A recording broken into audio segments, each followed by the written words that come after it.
Once Lizzie was behind bars, her tough and stoic exterior began to fade, and she crumbled into herself, crying and wailing.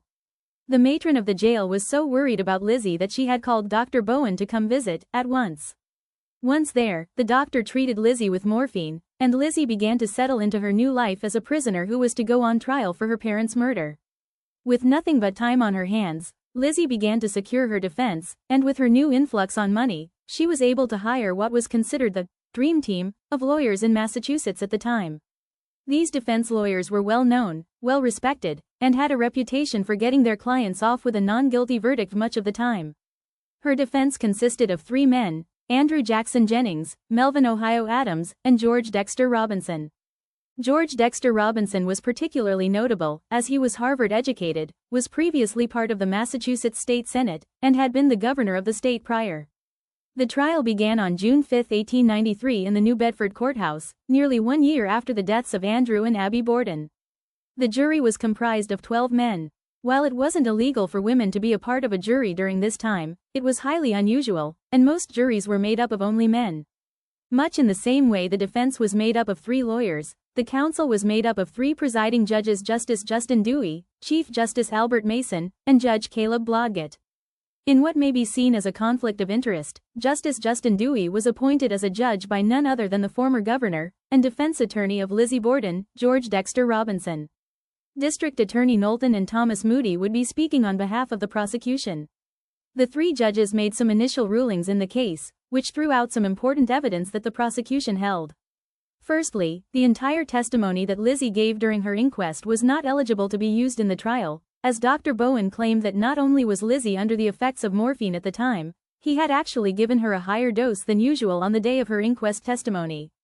In addition to this, they would also not allow the testimony of the pharmacist whom Lizzie attempted to buy prussic acid from. They stated that since Andrew and Abby had not been killed by poison, but rather an attack with a hatchet, this testimony was deemed as inadmissible during the trial. Prior to the trial, Andrew and Abby's bodies were exhumed. In a shocking moment in the courthouse, Moody placed one of Lizzie's blue frocks on a table, and when he lifted it into the air, it revealed the skulls of Andrew and Abby, stripped of flesh. When Lizzie saw her parents bashed in skulls, she swooned and fainted, shocked by what she was seeing. A local newspaper reported on this moment, saying, "into a faint that lasted for several minutes, sending a thrill of excitement through awe-struck spectators and causing unfeigned embarrassment and discomfiture to penetrate the ranks of counsel." The trial had to be momentarily put on hold while Lizzie came to. Moody spoke for nearly 2 hours about how only Lizzie had the motive to kill her parents, stating her hatred for Abby and her resentment towards Andrew for his frugal ways before he pulled from a bag the broken-off hatchet blade, claiming that it was the murder weapon. Many people were cross-examined, including Dr. Bowen, friends and family, as well as Bridget. Bridget claimed that Lizzie was the only person in the home with her on the day that the Bordens were killed, and that the family had been experiencing severe stomach pains in the days leading up to the murders. She described the moments that Andrew knocked on the door, how she heard Lizzie laugh on top of the stairs, and that at the time the pair were killed, she did not see Lizzie from where Bridget was at, both outside and in her room in the attic. The matron from the jail also testified, where she shared an interesting story of something that she had overheard between the 2 sisters, Lizzie and Emma, while Lizzie was in her prison cell.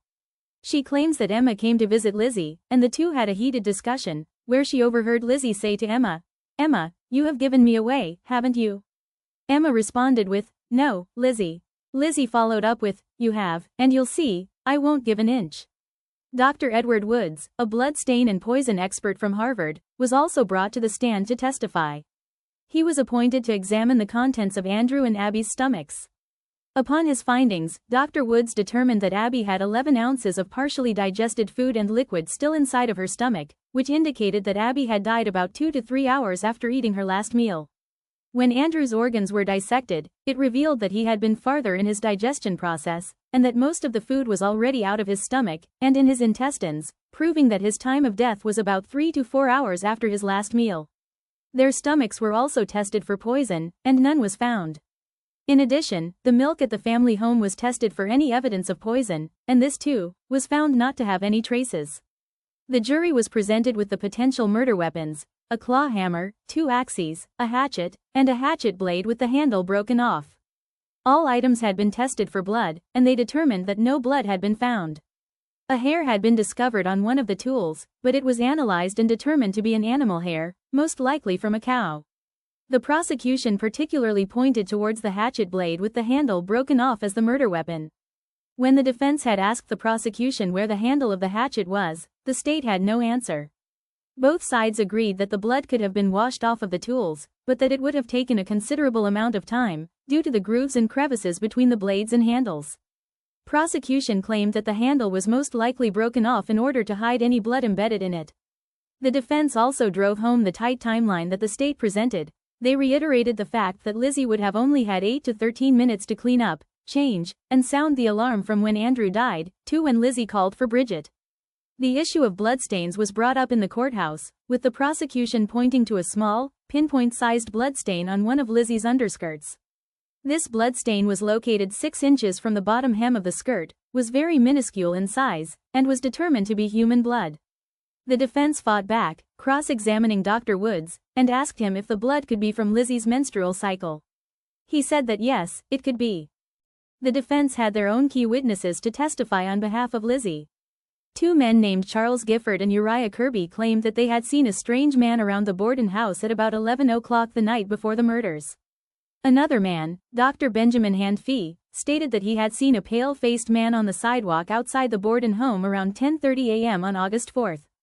Additionally, the defense brought in a plumber who testified that he had been in the Borden's barn 2 weeks prior to the murder, which cast doubt on the prosecution's claims that Lizzie's couldn't have possibly been in the barn that day because they hadn't found any footprints in the dirt inside of it. At the end of the trial, both sides had the opportunity to give their closing arguments. The defense argued that Lizzie had no motive to commit the murders, and that she was not strong enough to have enough force to create the blows and damage to the skulls. They also pointed to the fact that 2 witnesses had seen Lizzie leaving the barn at 11:03 a.m. on August 4, 1892. They made mention that there was no true physical evidence that linked Lizzie to the crime, and that the murder weapon had never been found. The prosecution were up next, and they spoke to Bridget's testimony, how anytime Bridget left Lizzie alone that morning, someone had died.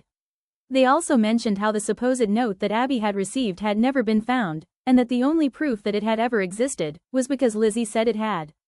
In the aftermath of the murder, advertisements were placed in the newspapers offering a $5,000 reward for anyone who had information about the note, but not a single person had come forward.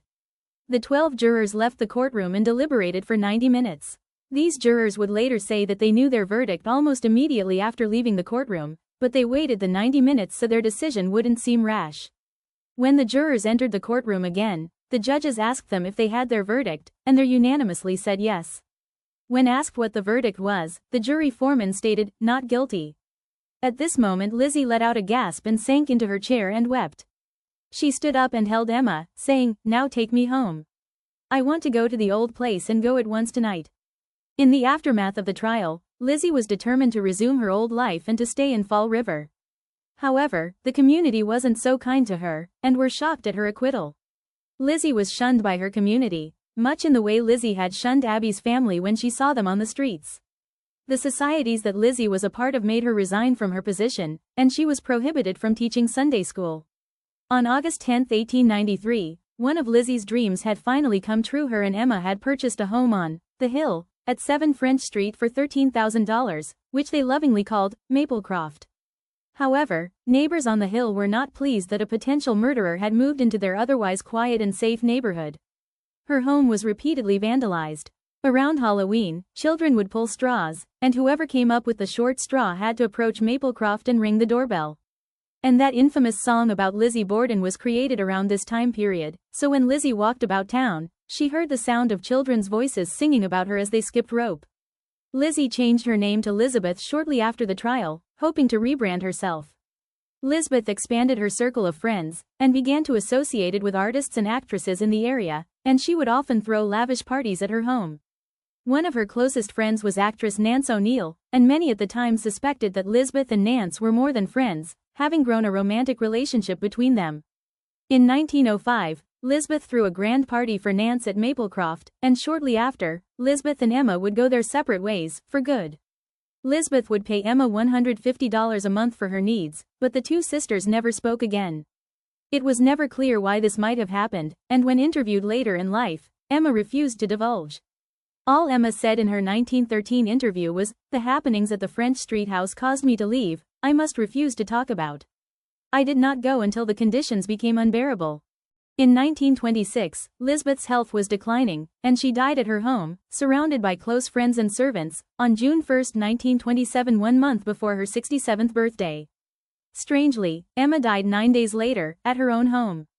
At the time of her death, Lisbeth was worth $310,000, which is roughly about $5 million in today's money. In her will, Lisbeth left the town of Fall River $500 to continue tending to her father's grave. She also left $30,000 to the Fall River Animal Rescue.